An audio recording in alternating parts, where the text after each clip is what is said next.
So hi everyone. So my name is Baptiste. I'm a programmer at Raindance for the Queer Shorts, and today we're doing the Q&A for Dim Valley with the director Brandon Colvin.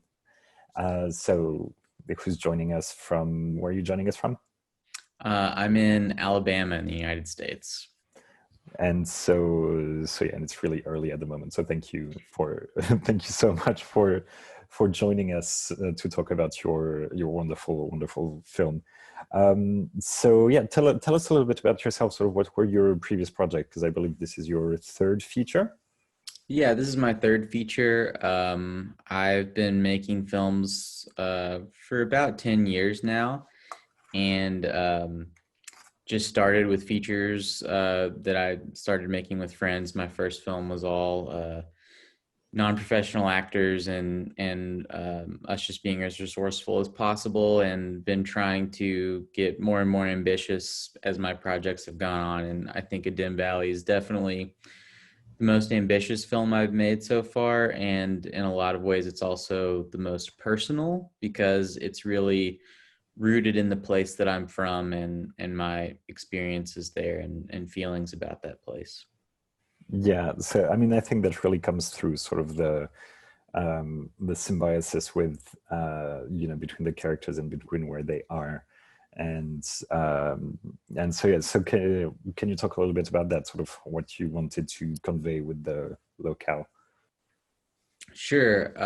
The place I'm from, it's in Eastern Kentucky, which is a relatively conservative part of the US. And it's a place that recently, when same-sex marriages were legalized, there was a county clerk in Kentucky who refused to authorize those marriages, and she became a bit of a celebrity. Yeah, I remember And that. Yeah, she's the clerk in my hometown. And right. so, in a way, it was just something that I had lived with and experienced my whole life, seeing the negative effects of extreme conservative religion, especially in terms of closeting people and preventing people from living open and full lives in a lot of ways and being themselves. And seeing that happen and seeing the narrative about the place where I'm from be so shaped by that, I felt like as a filmmaker, maybe the best thing I could do would be to find a way to tell a narrative about that place that counteracted those impulses and that recontextualized the place, where it was no longer a place that felt associated with a restrictive kind of spiritual perspective, but bringing something metaphysical to the table that was really about like divine justice in a certain way, and forgiveness and deliverance, and this kind of like way of having the beings in the film come and kind of function as a uh, I often think of them, the closest thing I can think of are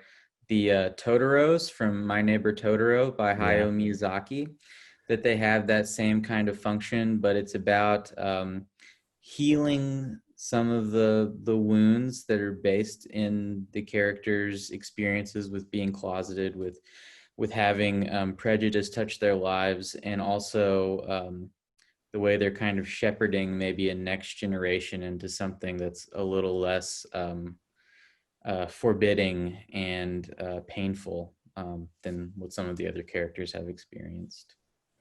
yeah. I mean, that does really come.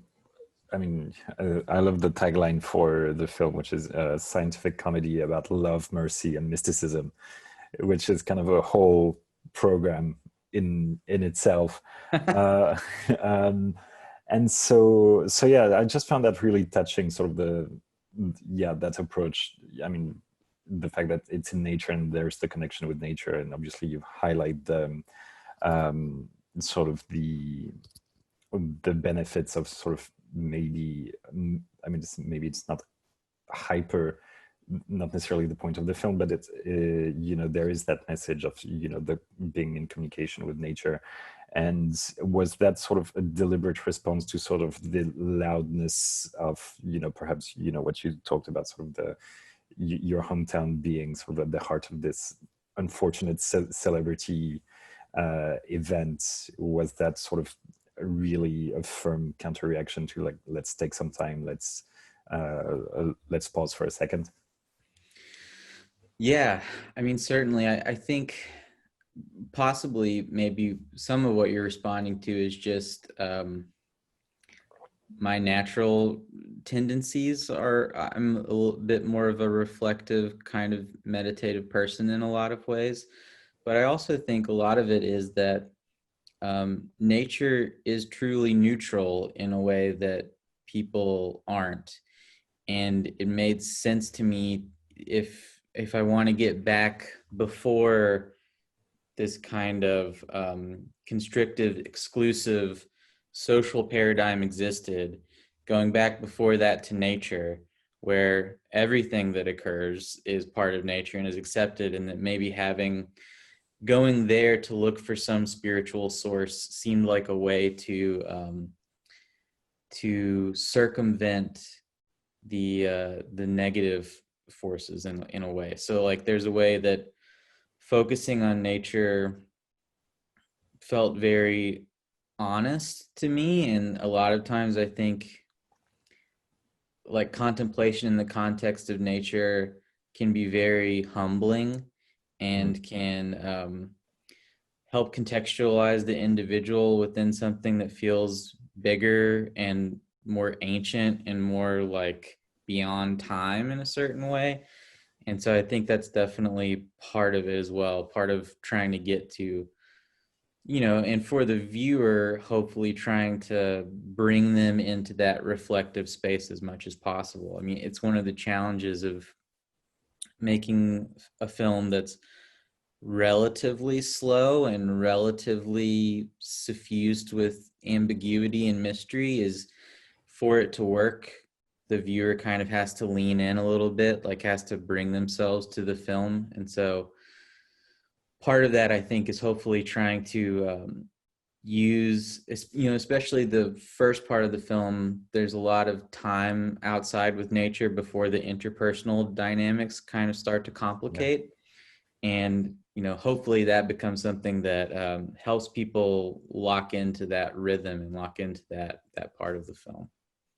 Yeah, and what I think it's also a really relevant to sort of the times that we're in right now, sort of reconnecting with nature.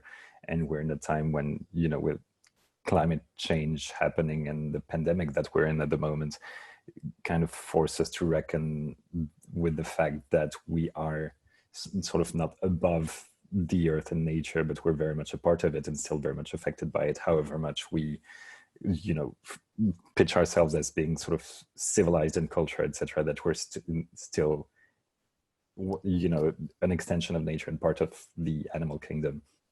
Yeah. And like just yeah. I think one thing about the pandemic and about sort of the things you're talking about is that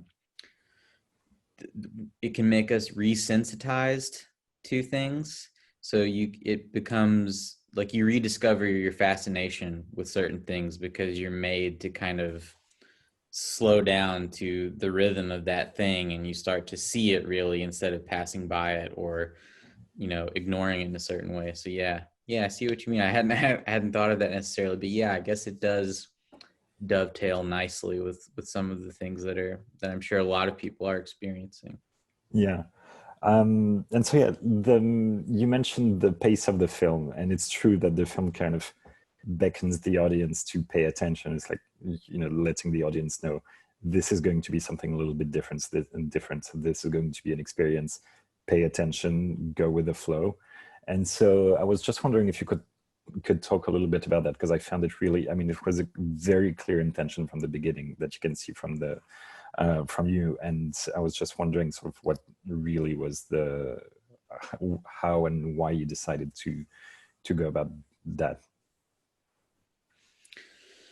I think something that's hard to explain, but something that I just feel creatively is that rhythm and pacing really have emotional significance to me, and that when I'm thinking about a scene, I'm actually encountered this recently because part of my next project is animated.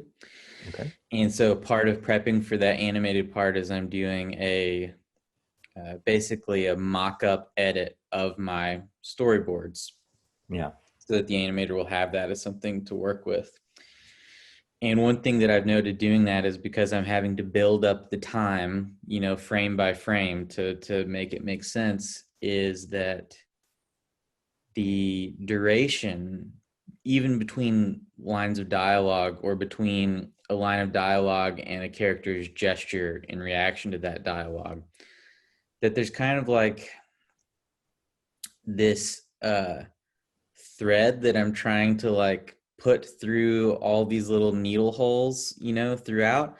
And it's, for me personally, for that thread to keep going, the duration is such a fundamental part of just keeping the feeling there. Because when I'm thinking about constructing a film, so much of what I'm thinking about is just creating an arc of feeling and trying to keep that going the way that it needs to go for the story. So a lot of the stuff with duration is intuitive in that way. And it's something that only really occurs to me as distinctive when other people see it. Like Mm. I sort of forget that it's a little unusual while I'm doing it because it just feels natural. Yeah. So it's one of those things about my own tendencies that I'm always trying to figure out why it's like that. But I don't know. I'm sort of a slow talker, and so sometimes I wonder if that's part of it too. If I'm just like slower than other people. I don't know. I don't know. It's a question that I often think about. But I mean, I think one thing that time does do is that time gives the viewer space. So space to think and space to um like just guess about what's going to happen or contemplate what a character might be thinking or what their reaction might be. And I really value giving the viewer that space as a filmmaker. Yeah, I mean, it's definitely. I mean, watching the film, I definitely felt that it was engaging in a way that it's a film that gives you space to inhabit the story and sort of be there with the characters and the events in the story. And it's certainly a very different experience from sort of the general fare of films that you see in cinemas, where you can be entirely passive and receive anything that's happening on the screen. So it's a very different form of engagement, which actually gives, I mean, I found gives the audience really room to be in the story. Yeah, I mean, it's something that I kind of worry about. It's something I think my films benefit from the theater, like being seen in a theater, because the audience is a little bit more captive. Yeah. Whereas when you're watching virtually, it's easier to get distracted.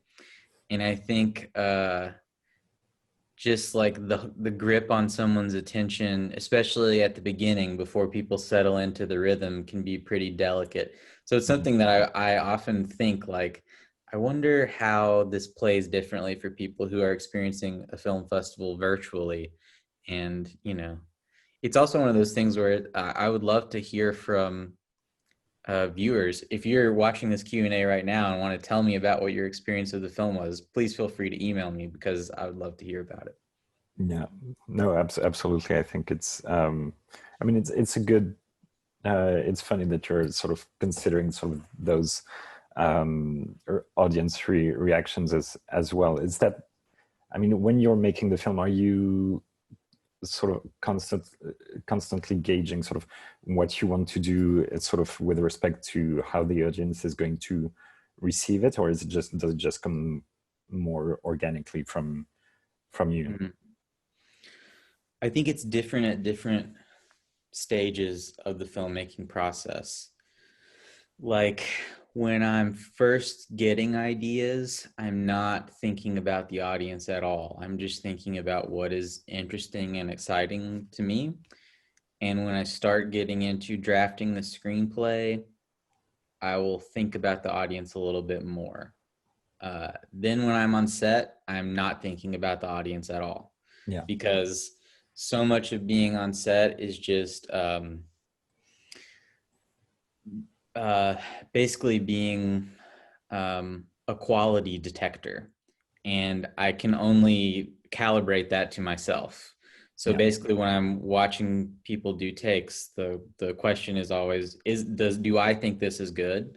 And it's almost impossible for me to consider what anyone else might think. But then when it gets to editing, the concern for the audience, I think, comes back a little bit more, and not in a way where I'm compromising something that I want to do, but in a way that I'm thinking about the film from a more of a remove, and thinking about structuring a viewer's experience more directly than I'm thinking about that when I'm shooting or when I'm coming up with initial ideas. Yeah, no, it's interesting as well, because I think I remember hearing once Tarantino talk about the fact that he's very clear as to where he wants his audience to be. But I think it's more the writing and the editing stages, as you described, where it's like, at this point it's laugh, laugh, laugh, be scared, that type of thing, and just controlling that. But yeah, I suppose it does, it's a skill that you need to sort of apply at the proper time. Yeah, I mean, mine's the way I do it is a little bit fuzzier, just because usually what I'm trying to manage is not in like the Hitchcock kind of sense, where it's like I want the whole audience to be responding together at the same time to the same thing. It's more like I want people to have this range of possibilities going on in their head. So it's less directed, and it's more like, this is the thing about creating any kind of mystery or ambiguity in a story, is mystery and ambiguity doesn't mean infinite possibility, or like any interpretation is valid. It's more like you're delimiting a range of responses that would make sense. So when I'm thinking about constructing something, I'm thinking more about how to shape that range of responses so that viewers are at least like in the range of where I'm wanting them to be. And a lot of times I'm thinking more about that arc of feeling and arc of tone as a way to anchor the viewer a little bit more than in that more directed, like Hitchcock, Tarantino kind of way that you're talking about. Yeah, well, it's also about what you said before, which is sort of giving the audience a space as well, and it's not just saying do this to react this way. It's really more about inhabiting the space of the story as well. So it does make sense. And so in terms of making the project happen, like in terms of your collaborators, were those people that you'd worked with before? Almost completely, yeah. So the producers on the film were all people I'd worked with before, and people who are, personal friends of mine.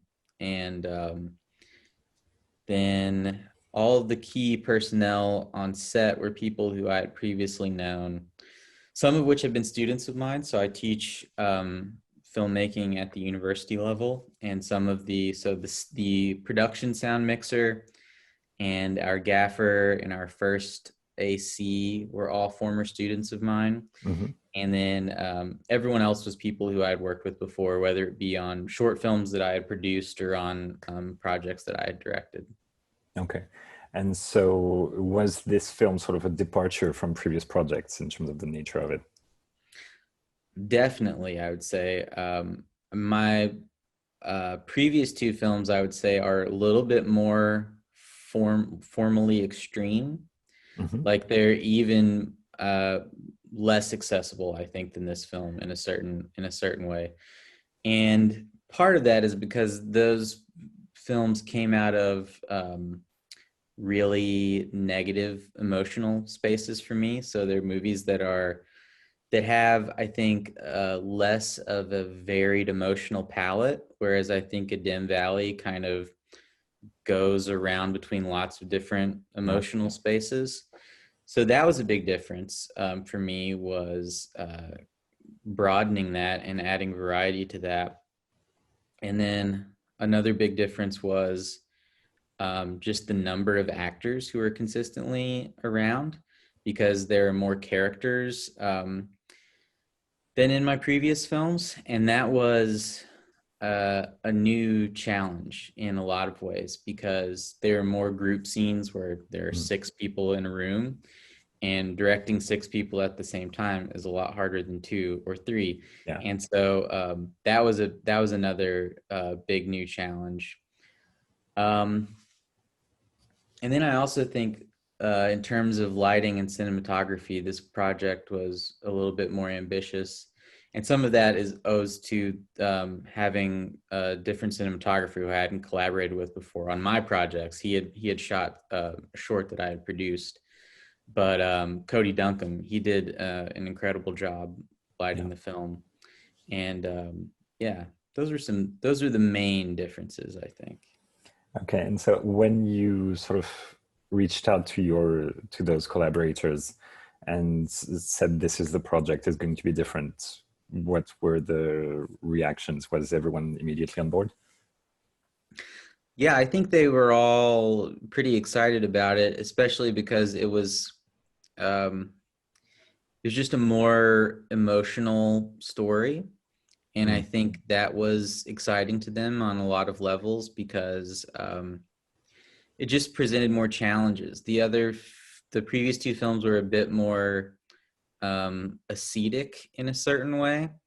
And so I think they were used to working with me in a mode that was very controlled and very kind of restricted and muted. And so working on this project felt like things were going wild and crazy, and there were, colors and laughs and all these other things. And so I think that was fun.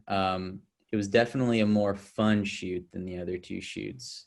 So I think people had a pretty good time. We also, one of the benefits of making the movie where we did is that my family is there. Mhm. And so we had my family kind of helping out with the production, and we were able to go to my parents' house on off days to have parties and things like that. And so there was a real sense of community, and I think that made everyone excited too. Everyone had a blast. I mean, shooting any feature length project on a very low budget in 2 weeks is always going to be hard, Yep. but we had fun doing the hard stuff, I think. No, that's amazing. And I think that kind of transpires as well, that you can, some films you see and you see that the people, at least in front of the camera, are just like, are enjoying what they're doing. I think that really transpires in the Yeah, film. I mean, that's definitely true. Is I think the actors all got along and formed friendships on set, and that makes my life a lot easier, because when the actors just have chemistry and camaraderie as people, that means that they're able to pull from natural kind of magnetism. Yeah. And so you have to exert a lot less effort to kind of bring that out in the characters. And thankfully the actors got along and had fun and were able to communicate with each other very easily. So that made that process very smooth. Um, and also, you mentioned that you teach at university level and that you're an academic of film. I'm just curious as to how does that feed your creative work, sort of that academic work? Yeah, well, so I have a PhD in film history and analysis, and that work, which involved writing a book-length dissertation and doing various forms of research, was, I think, really critical to how I developed as a filmmaker, because there were things that I encountered as a filmmaker that I had a lot of questions about.